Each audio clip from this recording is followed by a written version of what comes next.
5, 6, 7, 8, 9 और ये 10। ऐसे 10 रिब्स होते हैं जो फेफड़ों के ऊपर फेफड़ों की हिफाजत कर रहे हैं। लेकिन इनके साथ साथ मसल्स लगे होते हैं पसलियों के बीच में। This muscles are intercostal muscles, वो मैं बना रहा हूं ऐसे।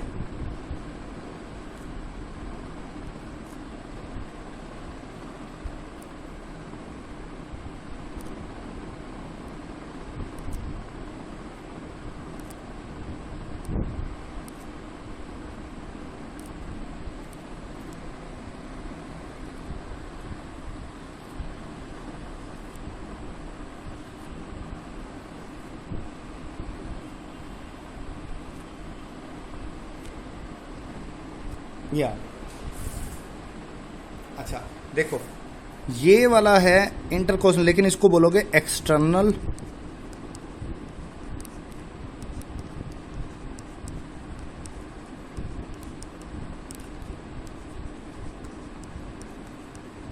Intercostal muscle.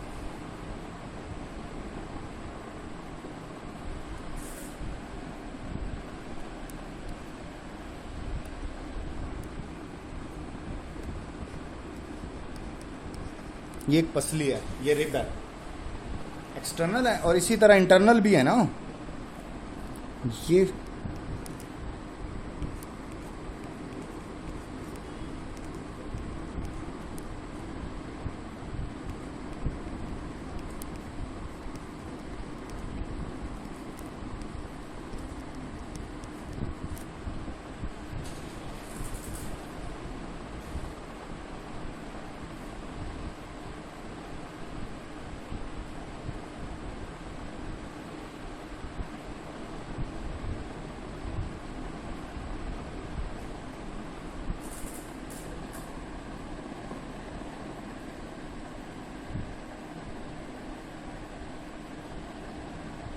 Intercostal muscle, external intercostal muscle और इंटरनल इंटरकोस्टल मसल, ठीक है ना। लेकिन हमारी बुक में जो डिस्कशन है बेटे वो एक्सटर्नल की है, ठीक है ना। ये दोनों का कॉन्सेप्ट आपको आ जाएगा, लेकिन हमारी बुक में जो तस्करा है वहां पे एक्सटर्नल इंटरनल लिखा ही नहीं, लेकिन वहां पर जो तस्करा है वो एक्सटर्नल का है, एक्सटर्नल इंटरकोस्टल मसल का है, ठीक हो गया। अच्छा, अब ये जो मसल्स है ना, इसके साथ यहां पर एक मस्कुलर शीट लगी हुई है नीचे पेट की तरफ, फेफड़ों के बिल्कुल नीचे। ये जो मैंने रेड कलर में बनाई है, ये एक शीट लगी हुई है ना, गोश्त की एक शीट है बकायदा, स्केलेटल मसल है ये। इसको जो है बेटा वो कहा जाता है डायाफ्राम।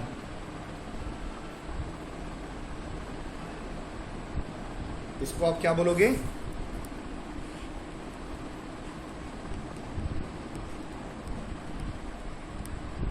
इसको आप डायाफ्राम बोलोगे। ये डायाफ्राम होती है जो फेफड़ों के बिल्कुल नीचे पाई जाती है। इसका बकायदा फेफड़ों की मूवमेंट के अंदर बकायदा इसका किरदार है। डायाफ्राम का बकायदा रोल होता है, हम पढ़ेंगे ब्रीदिंग के अंदर कि कैसे इसका रोल जो है बेटा वो डायाफ्राम के अंदर है। क्या इसका रोल है डायाफ्राम में, ये बातें हमने डिस्कस करनी है, ठीक हो गया। अच्छा, उसके बाद आगे चलते हैं नेक्स्ट। अच्छा, आपका हार्ट ना यहां पाया जाता है, इस एरिया में दिल होता है आपका, फेफड़ों के बिल्कुल बीच में। जी आवाज आ रही है?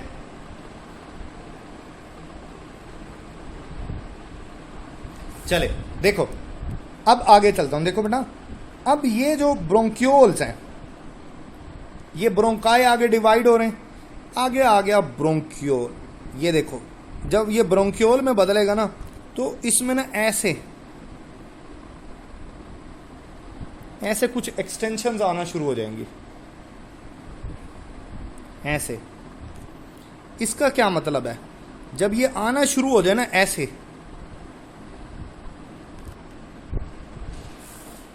इसको कहते हैं टर्मिनल ब्रोंक्यूल। जब ये ऐसे आना शुरू हो जाए ना,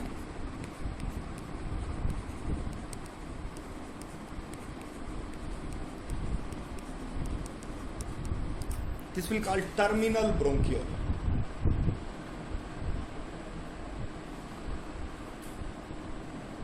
जी हाँ, एनिमल का लीवर होता है। अच्छा, ये जो है ना, ये दिस विल कॉल एल्वियोलाई, लेकिन इन्हें ये एल्वियोलाई सिर्फ निशानी है। आगे जो है ना, आगे चल के ये अटैच है, दिस विल कॉल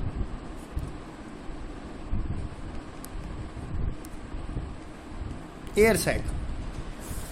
ये टर्मिनल ब्रोंकाई एंड पे जाके बना रहे थे एयर सैक। अब इस एयर सैक में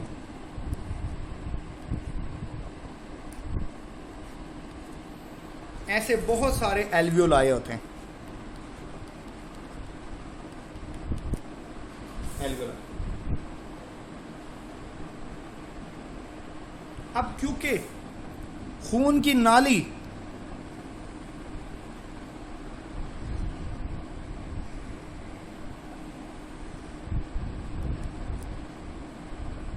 एयर सैक के इर्द गिर्द होती है, यानी जो एक्सचेंज होगा वो between air sac and between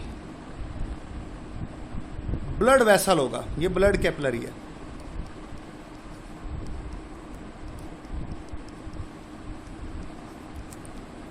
तो इस वजह से जो फंक्शनल यूनिट है,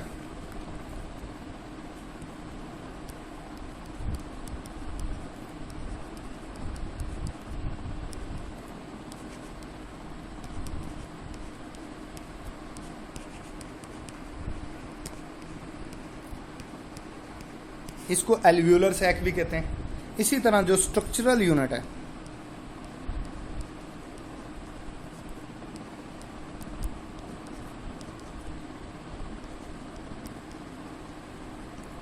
क्योंकि इंडिविजुअल यूनिट तो बहरहाल एल्वियोलाई है, लेकिन फंक्शनल यूनिट आप एल्वियोलाई को क्यों नहीं बोल रहे? Why you are not calling the alveoli as a functional unit? क्योंकि ब्लड कैपिलरी एक एल्वियोलाई के इर्द गिर्द गैस एक्सचेंज नहीं कर रही, वो as a whole alveolar sac को कवर करती है। अगर एक ब्लड कैपिलरी अलग-अलग एल्वुलाई को कैप्चर कर रही होती तो फिर हम कह देते कि एल्वुलाई फंक्शनल यूनिट है, बट ऐसा नहीं है।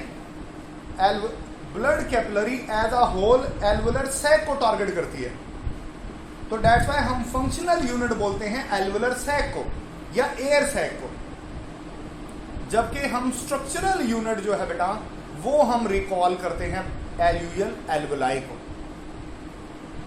बात समझ आई?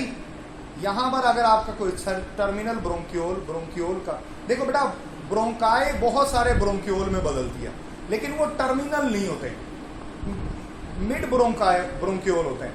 टर्मिनल ब्रोंकियोल वही होंगे जिससे एल्वुलाई ड्राइव्ड हो रहे हैं। वो the bronchiole from which alveoli drive this bronchiole will call terminal bronchiole.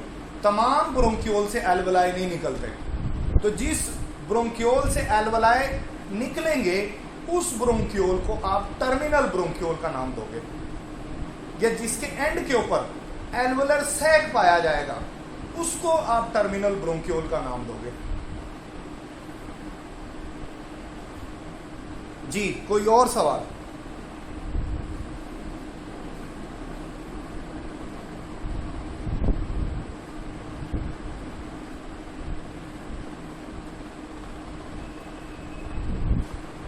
Ji, alveolar sac and air sac ये एक ही चीज के दो नाम है बेटे, ये एक ही चीज के दो नाम है।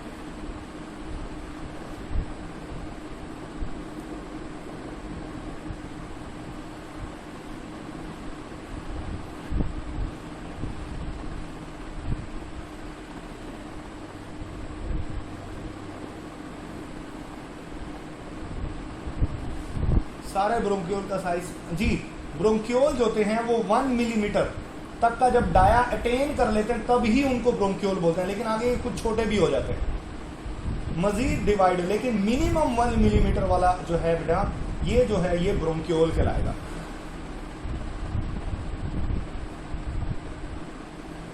रेस्पिरेटरी सिस्टम जो रेस्पिरेटरी गैसेस होती हैं उनको एक्सचेंज करता है, उनको ट्रांसपोर्ट करने की जिम्मेदारी ब्लड की होती है। रेस्पिरेटरी गैसेस को ट्रांसपोर्ट करने की जो जिम्मेदारी होती है वो ब्लड की है।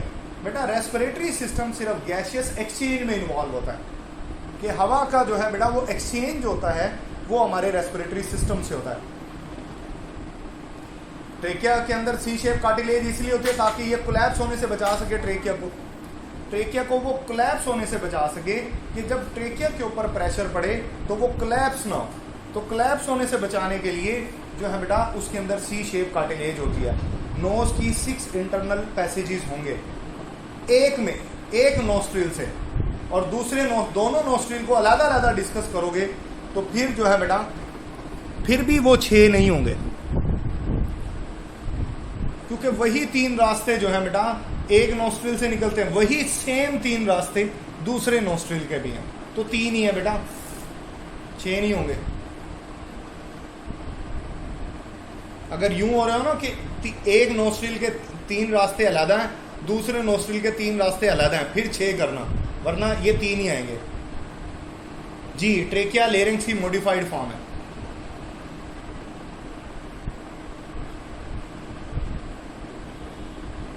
ब्रोंकियोल में कार्टिलेज रिंग एब्सेंट है। एमसीक्यूज में अगर एल्वेलाई और ब्रोंकियोल आ जाए तो कौन सा? देखो बेटा ब्रोंकियोल और एल्वेलाई आ जाए तो ब्रोंकियोल में एब्सेंट, एल्वेलाई और ब्रोंकियोल दोनों में कार्टिलेज एब्सेंट होती है। वसूली तौर पर ये एमसीक्यूज नहीं देना चाहिए, फिर भी अगर वो दे दे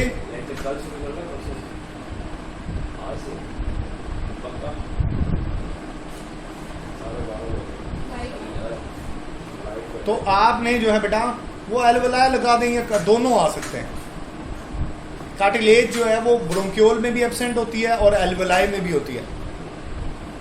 ये टेबल मैं आपको कल करवाऊंगा जिसके अंदर ये सारी बातें लिखी होंगी कि किस में स्मूथ मसल्स होते हैं, किस में इलास्टिक फाइबर होते हैं, किस में कार्टिलेज होती है, किसका क्या चक्कर है। ये पूरा एक टेबल, अभी इतना टाइम नहीं है कि मैं आज बता सकूं, कल बताऊंगा ये।